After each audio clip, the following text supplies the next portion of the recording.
Hey, have you ever had one of those days? I mean, one of the days that just was exhausting or overwhelming. And I kind of think in today's story, that's where we find Jesus, where he has had one of those days. You probably had them. I've had them. I remember one in particular. Actually, it was several days. A buddy and I decided to open a gym, and we stayed up for about 72 hours straight. We were exhausted. Figured this is the worst idea in the world. Why did we even do this? We lost our minds. And it's funny that when you're exhausted, your mind goes everywhere that's crazy. And yet, Jesus does something unusual after this day. Hey, my name is Paul Evans. I'm a student of Scripture and of spirituality. And we're beginning a new series, and it's called Christ Conscious Practices. In the last series, we really dove into Christ consciousness, his Sermon on the Mount, what his core teachings were.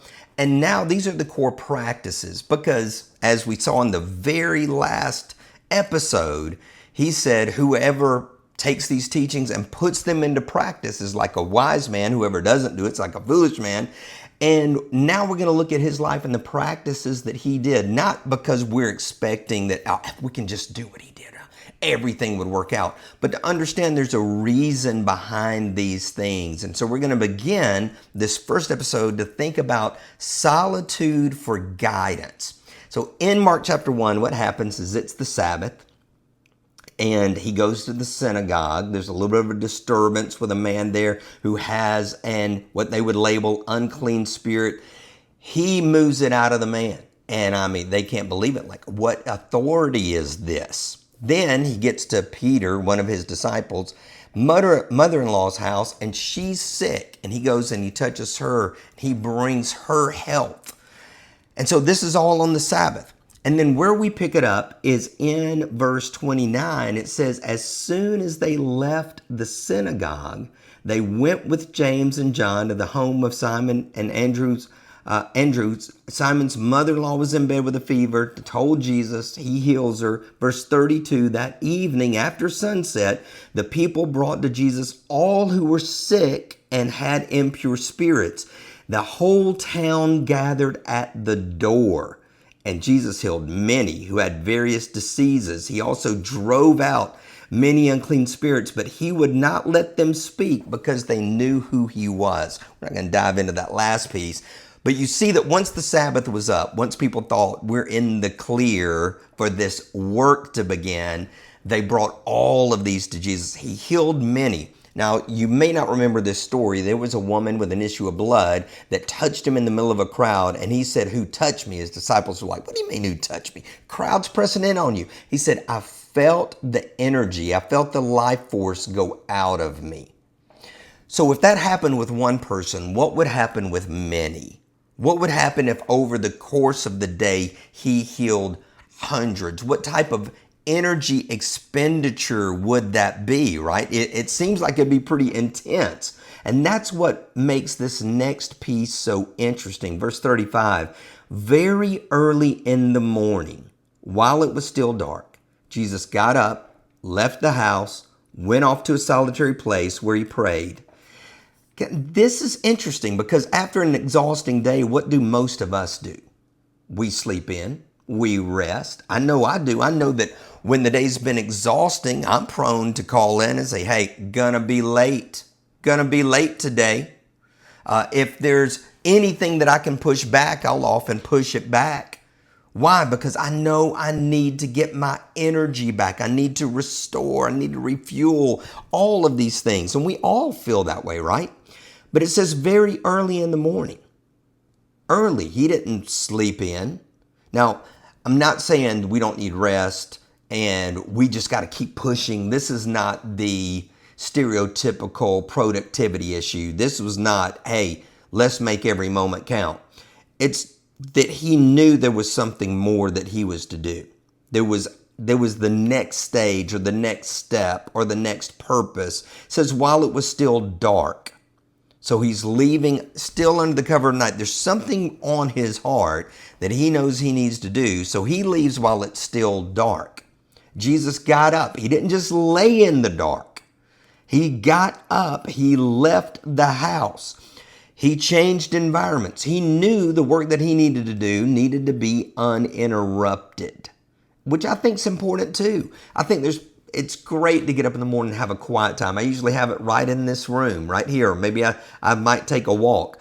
But he left the house, he changed environments, went off to a solitary place. He needed a place where he would not be interrupted, where he prayed. In other words, he's seeking guidance. And so often with us, what we tend to do is maybe lay in bed, say a quick gratitude prayer, or even say, God, do this in my day, make this possible. And so we lift it up and then we just leave for our day. We don't remain connected. But he is very intentional here. And I don't know that he did this every day, but to do it after the day that was an exhausting day, I think is important. That instead of saying, I got worn down by all of this spiritual energy expenditure, I'm now going to take some time. Instead, he realizes what needs to be the priority. And I think that when we're seeking guidance, it needs to be a priority.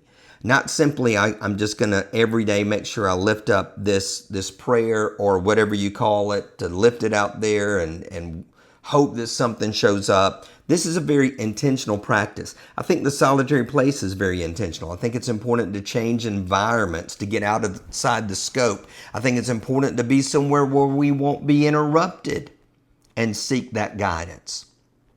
So Simon and his companions, verse 36, went to look for him, and when they found him, they exclaimed, everyone is looking for you. Hadn't you had that when you're seeking guidance or you're needing some answers? And people are like, what are you doing?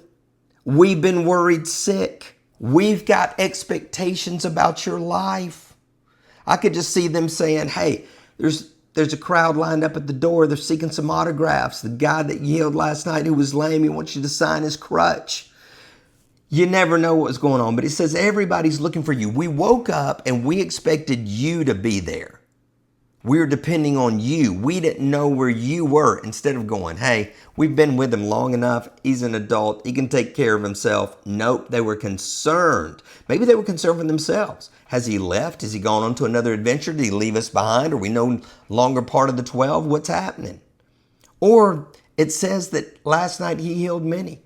Maybe a lot more folks showed up that morning. Where is he? We heard what happened. We're here. We've got an expectation, which makes his next statement almost unbelievable. You think about the way that we react in life when somebody needs us, when there's an expectation of where were you?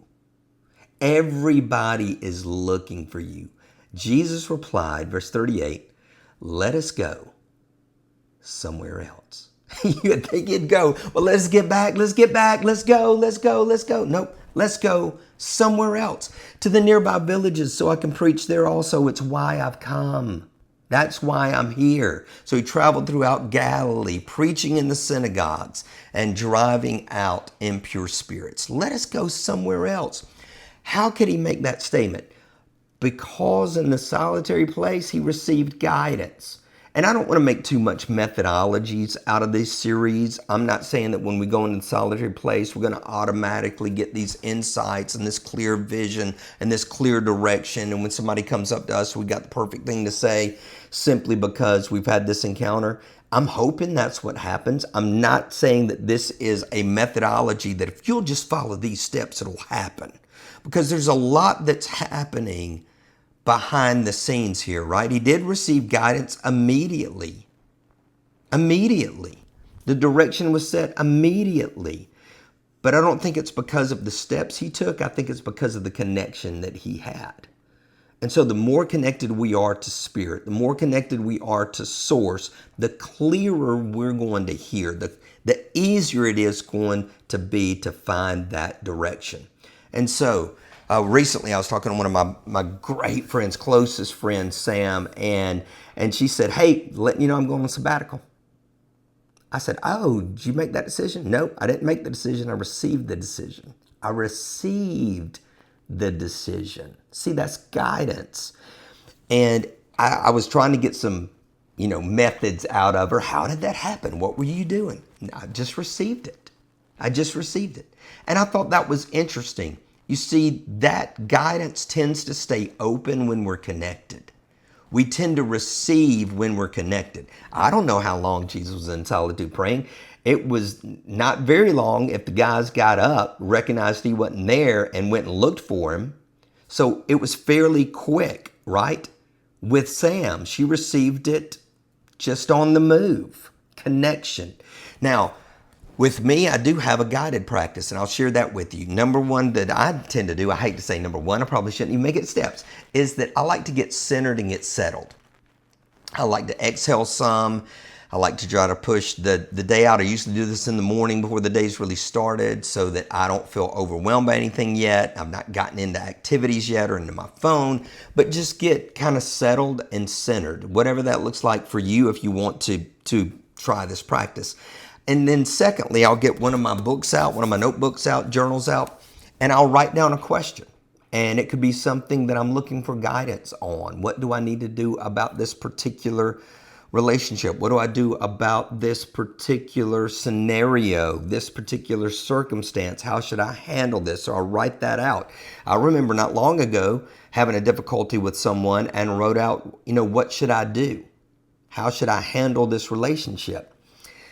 And so then I just let the pen flow. I just may have to sit here a few minutes and just silence, and I'll have my pen to the page, and then I just start writing, and it's almost like it's dictation. I don't know how to explain that. I can't give you a step or a formula for that, but I do believe that I'm guided in the Spirit in that. For example, with that individual, what does Paul Evans want to do? Paul Evans says, ignore the person, don't talk to them. If you end up having an encounter, just stay silent, don't be your sarcastic self.